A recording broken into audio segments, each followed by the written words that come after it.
Hey guys, Suffers here. Today, I will be doing a tier list ranking all the current playable paths for the simulated universe in Honkai Star Rail. This tier list will rank the paths based on their performance in regular simulated universe, Swarm Disaster, and Golden Gears. Do note that this is based on my personal rankings, so if you think a particular path should be ranked at a certain tier, do share your opinions in the comments.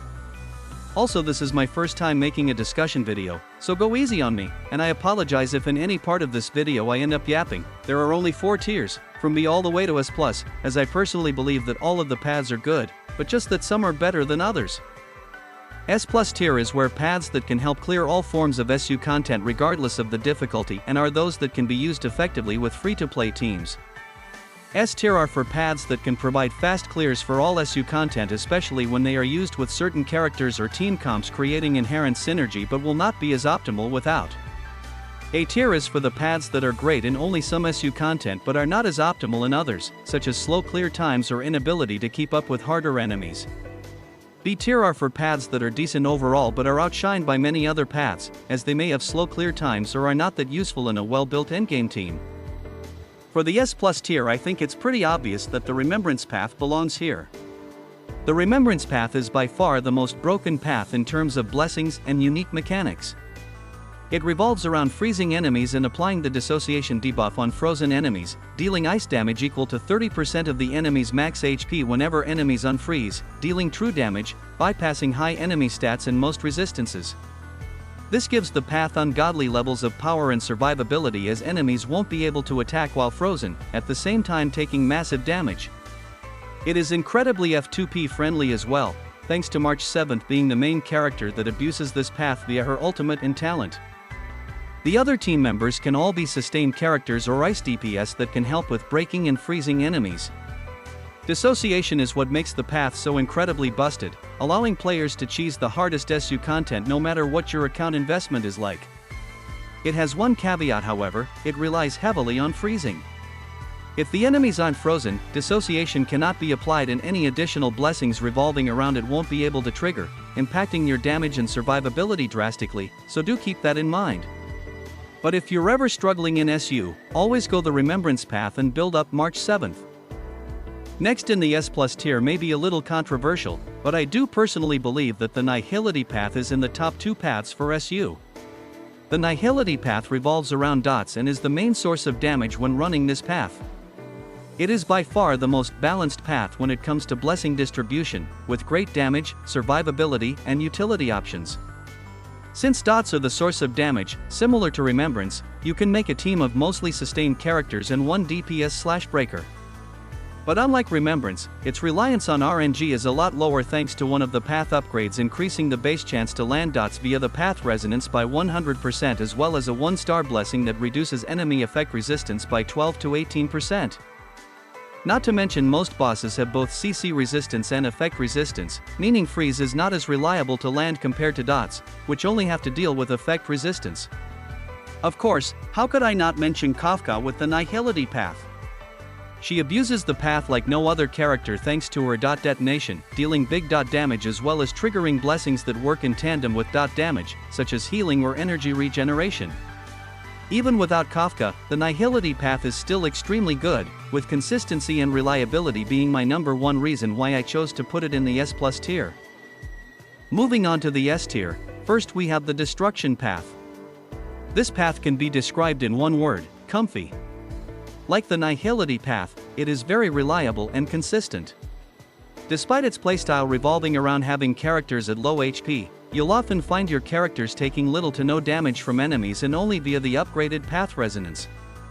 There are blessings that provide damage reduction, shields and various buffs at progressively lower HP, blessings that help characters reach low HP, and those that provide some survivability at low HP. Jing Lu and Blade are the 2 characters that work well with this path, with them helping speed up the buffs provided by the blessings. Also, Blade gets stacks for his talent whenever the path resonance is triggered to consume HP. It's also a very generalist path that any standard team can work well with, so if you're unsure of what is the best path to go in your account, do go for Destruction. Next in the S tier is the Propagation path. This is basically the DHAL and QQ path. Easily the best path to speedrun with, provided you have at least one of those 2 characters. The blessings in propagation are all gas no brakes, easily providing the most damage boosts of any path. The path resonance is also Bronya plus Sparkle in 1, giving 100% action advance and 3 skill points and can be activated up to 2 times at max charge once upgraded. The path is also perfect in Swarm Disaster to speedrun all of the hidden trail of Pathstrider nodes by simply skipping towards the boss of each plane, beating it and selecting the desired path option. However, the path is a glass cannon, with little to no defensive blessings, leaving the team vulnerable to bosses if they cannot be broken or killed fast enough. High risk, high reward. Elation is next in the S tier.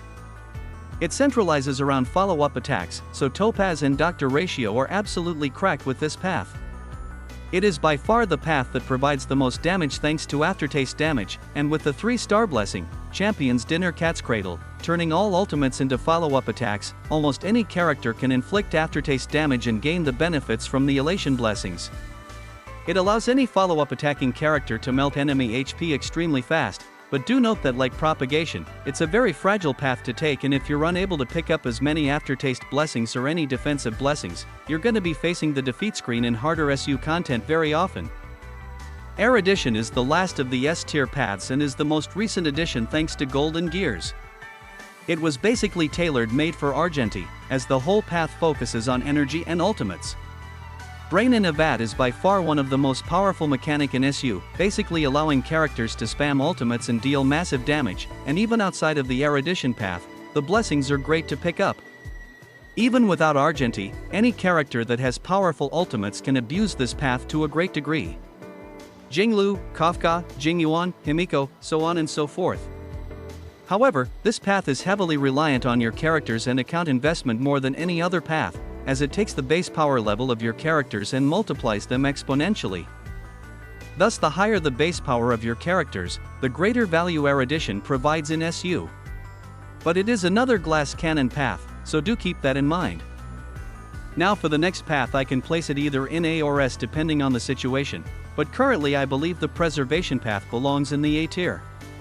Revolving around shields, Preservation is a more defensive path, but thanks to Quake damage, Preservation is still able to dish out heavy amounts of damage while making your team practically unkillable. However, it has very few synergistic units, with Jeopard being the best option. Even then, his shields being tied to his ultimate and technique could mean in certain scenarios, it may take a while to get the ball rolling. Not to mention, it is heavily reliant on Quake damage. Without it, Preservation is extremely slow to play in higher difficulty SU content. And you'll still eventually die, as elites and bosses will enter the berserk state while your characters slowly poke at them. Even then, the potential of the Preservation path is very high, as with the right setup, it can enable high amounts of Quake damage comparable to the Elation or Remembrance path. Although with a certain Gambling Man coming soon, Preservation can easily be promoted to S tier. But until that day comes, I'll put it at the top of the A tier. Next path in A tier is the Hunt path.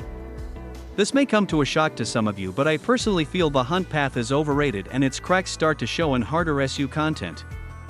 The Hunt path is basically the hyper carry path, focusing on speed and crits. Seal and Welt are characters that appreciate the Hunt blessings greatly, with Seal gaining more damage in turns, and Welt can stunlock enemies with the right setup. In regular SU, it is a great speed running path for relic farming, but in Swarm Disaster or Golden Gears, its damage is not as comparable to the other paths and requires more setup to clear content. Not to mention the path is also fragile but lacks the damage against tankier enemies and will fall short, disappointing most who try it out in Swarm Disaster or Golden Gears. Even then, the harder content can be cleared once and the Hunt will still excel on a weekly basis through relic farming. Finally, the Abundance path has to unfortunately go to the B tier. In the initial stages of SU content, the Abundance can help with the main struggle of any player, that being survivability, granting ungodly levels of healing, cleansing, and even a revive. It has some damage potential as well with dewdrops, but even that has some flaws. Healers with passive healing like Luocha and Huahua are the best characters to use with the Abundance path. Blade also deserves a special mention, as his talent can proc Abundance blessings and with the right blessings, is the easiest character to beat the final bosses solo. But here is its major flaw, its overall lack of damage, leading to slow clear speeds and inefficiency. Dewdrops may be similar to Quake damage but being tied to healing and max HP, and it having to charge up means the additional damage it produces is not as high, whereas Quake is able to deal way more damage, as gaining shields have no limits and it has no charge up time. Preservation also just produces way more shields at a higher frequency compared to Abundance's healing. But it's not all bad. For beginner players or when starting the harder SU content, Abundance provides a safety net and can be reliable when the situation calls for it, especially in Swarm Disaster where its dice produces Mercy to prevent planar disarray while giving players more chances to pick up blessings and curios. But overall for the average player, Abundance is more delegated to generic blessings to pick up rather than a dedicated path that is used. So that's my path tier list. If you have any other questions regarding my placements of the paths, do drop a comment and I'll try my best to answer them. I'll reiterate once more that this is my personal opinion and not a definitive ranking of the paths. Also, tier list or not, all the paths can help you clear simulated universe content. At the end of the day, pick whichever you are most comfortable with. Hope you enjoyed the video. If you have any suggestion to improve my future videos, share it in the comments. Don't forget to like and subscribe, and I'll see you again someday in the future.